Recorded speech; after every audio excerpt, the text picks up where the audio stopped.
पृथ्वी पे कौन है जिसने सूर्य की जरा भी सेवा करी हो? ये जो अर्घ्य वगैरह करते हो, इससे सूर्य की सेवा हो रही है? दीदी गई थी सूरज को जल चढ़ाने, तो गजब हो गया। तुम्हारे सारे महासागर भी सूरज के सामने एक बूंद के समान नहीं है। एक लोटा जल तो छोड़ दो, सारे जितने महासागर हैं इनका पानी ले जाओ, वो भी सूरज के सामने एक बूंद जितना नहीं है। सूरज को तुम्हारी क्या सेवा की जरूरत है भाई, बताओ? वो तो एक ही चीज मांगता है, बीती विभावरी जागरी। और वो जगने को नहीं तैयार है, वो इधर उधर कर रही है। समझ में आ रही है बात? डॉक्टर की सेवा कैसे की जाती है? हाँ, उसने दवाई बताई है, खा लो, यही है डॉक्टर की सेवा। और क्या सेवा करोगे डॉक्टर की? फीस दोगे? उसने प्राण दिए हैं, ये सेवा है कोई? जिसने प्राण दिए हैं तुम उसके सामने फीस रख दो, हाँ जी डॉक्टर साहब आपकी फीस 700 रुपये। कोई तुलना है?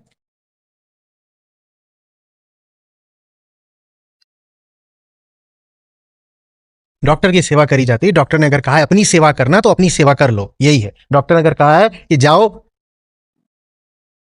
और इस तरह से दवाई लेना, और टांगों में चोट है तो ऐसे करके चलना, अपनी सेवा करो, यही गुरु की सेवा है। तुम अपनी सेवा कर लो, गुरु को मौका दे दो कि वो तुम्हारी सेवा कर दे। गुरु की सेवा मत करने लग जाना। गुरु जी ने काम बताया छात्रों को, गुरु जी दिन भर अपना काम में जुटे रहे, खटते रहे, छात्र दिन भर ऊँगते रहे, कुछ नहीं किया। कुछ नहीं किया माने एकदम ही कुछ नहीं करते।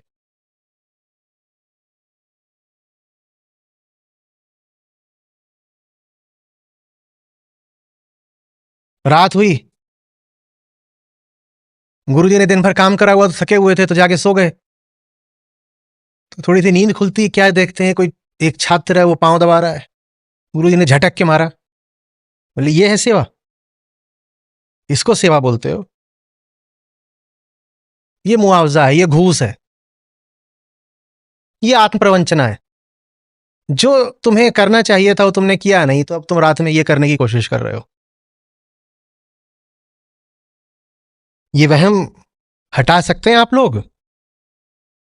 गुरु और शिष्य के बीच में, ज्ञानी और छात्र के बीच में लेन देन, आदान प्रदान, सहयोग, सहकार, कोऑपरेशन का रिश्ता नहीं होता। जहां लेन देन है वहां तो अहंकार मस्त घूमेगा, कहेगा किसी के बाप की नहीं खाते हैं, कुछ लेते हैं तो कुछ देते भी हैं। अब वो काहे को बदलेगा? वो कहेगा मैं तो इस काबिल हूं कि अगर मुझे कुछ मिलता है तो बदले में मैं कुछ दे भी देता हूं। तुम कुछ नहीं दे देते हो, और अगर तुम सोचते हो कि तुम दे देते हो तो ये तुम्हारी मूर्खता का प्रतीक है।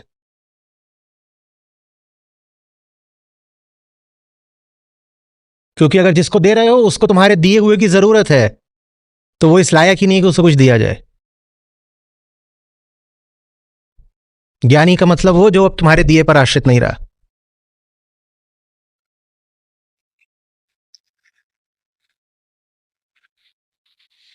ज्ञानी का मतलब वो जो अब किसी पर आश्रित नहीं रहा, जो स्वयं पर भी आश्रित नहीं रहा। तो पहली गलतफहमी ये हटानी है कि सेवा का अर्थ है कि मुझे इतना मिला है, बदले में मैं जाके कुछ दे दूंगा। तुम बदले में कुछ नहीं दे रहे हो देने। नहीं, पर हम देते तो हैं, और आदिकाल से गुरु दक्षिणा की परंपरा रही है, तो उसका क्या अर्थ हुआ? यदि गुरु को कुछ नहीं चाहिए होता तो गुरु दक्षिणा जो दी गई उसका क्या मतलब हुआ? समझो गौर से, गुरु दक्षिणा गुरु को नहीं दी जाती है, गुरु दक्षिणा अपने साथी छात्रों को दी जाती है।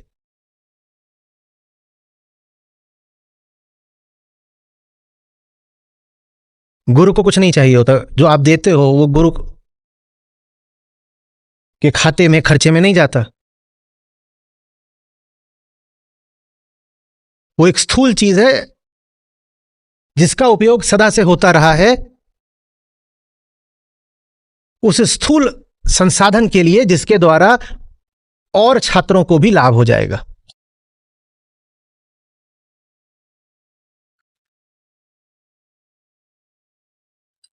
तो गुरु दक्षिणा का मतलब यह नहीं है कि गुरु से शिक्षा ली और फीस भर दी।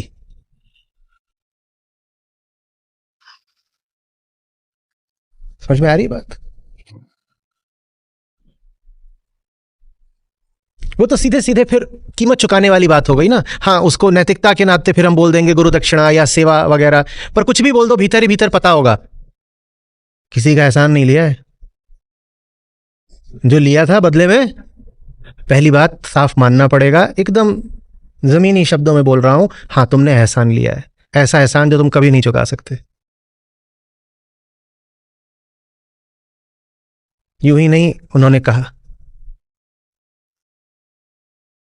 कि जितने पेड़ हैं उनकी कलम बना दूं, जितने समुद्र हैं उसकी स्याही बना दूं, तो भी गुरु के उपकार का पूरा वर्णन लिख नहीं पाऊंगा।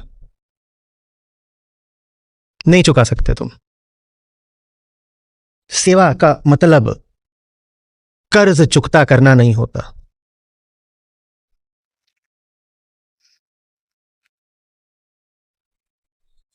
गुरु ऋण से उऋण नहीं हुआ जा सकता, होना है तो एक ही तरीका है,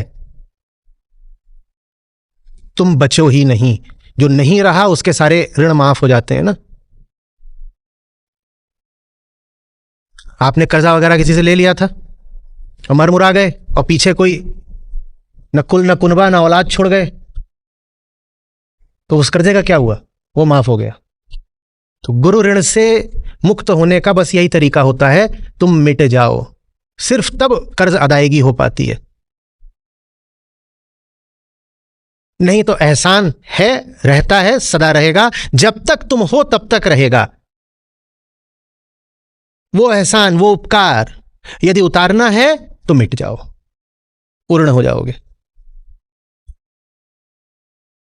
एक पल को भी ये मत सोच लेना कि कुछ भी करके गुरु के गुण गा करके, पहले होता था कि जाके गुरु जी को 2 गाय दे दी, गुरु दक्षिणा दे दी, या राजा वगैरह होते थे तो धन दौलत देते थे, कई बार जमीन जायदाद दे देते थे, कई बार बहुत खुश हो जाते थे तो कहते थे 5 गांव इनके नाम लिख दो। कुछ भी तुम ये सब कर लो इससे, और ये कोई भी सेवा की श्रेणी में आते भी नहीं हैं। हाँ, इतना है कि राजा ने अगर ला करके वहां पे कुछ संसाधन खड़े कर दिए गुरुजी के आश्रम में, तो इससे अब छात्रों को फायदा हो जाएगा, गुरु को नहीं फायदा हो जाएगा।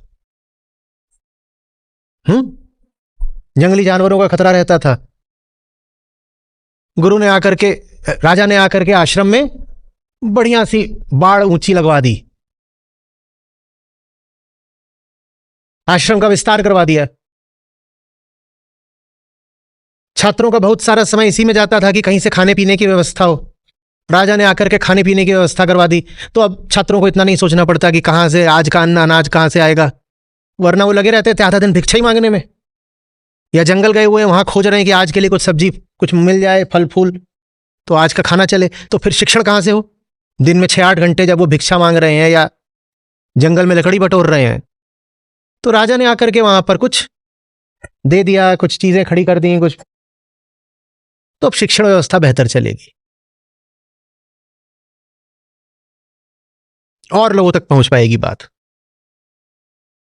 जिस आश्रम में 5, 10, 15 होते थे वहां 50, 100 हो जाएंगे।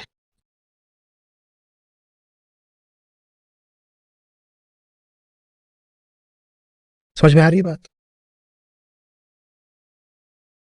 गीता को हम वैसे ही देख लेते हैं जैसे हम हैं। आप श्लोक लेकर के जाएंगे कहीं भी और कहेंगे पता हो, तो यही आमतौर पे अर्थ आ जाएगा कि यही तो लिखा हुआ है कि तत्वदर्शी ज्ञानी की अगर सेवा कर दोगे तो वो तुमको आत्मज्ञान का उपदेश दे देगा। ये तो घूस जैसी नहीं बात लग रही? हाँ, बदबू सी आई ना। तत्वदर्शी ज्ञानी को जाकर के थोड़ा सा दे दोगे तो वो तुमको कहेगा इधर ये क्या, ये नीट का पेपर लीक हो रहा है, क्या हो रहा है ये, कि तुमने जाकर के पैसा दिया और उसने तुम्हारे कान में ज्ञान फूंक दिया।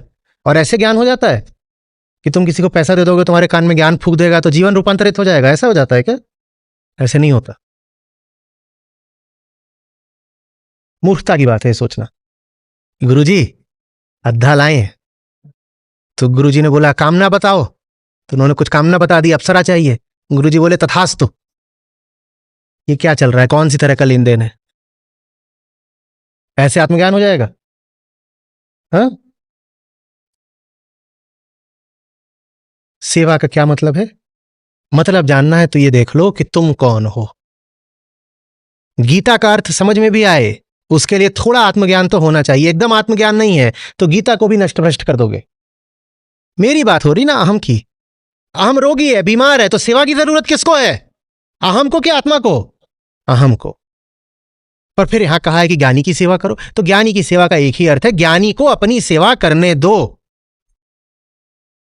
ज्ञानी के पास अपने तो कोई स्वार्थ सरोकार है नहीं, वो एक ही काम करेगा, तुम्हारी सेवा करेगा। पर चूंकि तुम बीमार हो इसीलिए अपनी बीमारी के कारण ही उसे तुम अपनी सेवा नहीं करने दोगे। बड़ा उल्टा खेल है। हम सोचते हैं कोई बीमार होगा तो वो कलप के ललक के जाएगा, अरे डॉक्टर साहब हमारी सेवा कर दीजिए। उल्टा है। यहां बीमारी ही यही है कि बीमार सोचता है कि वो स्वस्थ है। यहां बीमारी ही यही है कि बीमार सोचता है कि वो स्वस्थ है, और उसको बताने जाओ कि तू बीमार है तो मारने को दौड़ता है। को बताने जाओ ये वो बीमारी नहीं है जो यहां दिखाई देती हो, ये छाती की बीमारी है। यहां सबको लगता है हम ठीक हैं, और उनको बताओ तुम ठीक नहीं हो तो मारने दौड़ेंगे। तो सेवा का क्या अर्थ है? जब तुमको बताया जाए कि तुम बीमार हो तो मारने मत दौड़ना। मारने से याद आया, मैंने पिक्चर देखी किल। अब मेरे भीतर भी शिक्षक ऐसा बैठ गया है कि वो जब 8-10 उसने उड़ा दी 8-10 मिनट के अंदर अंदर ही, तो मेरे भीतर से कोई उसको ज्ञान देने लग गया कि वत्स ये मारा मारी सचमुच हुआ।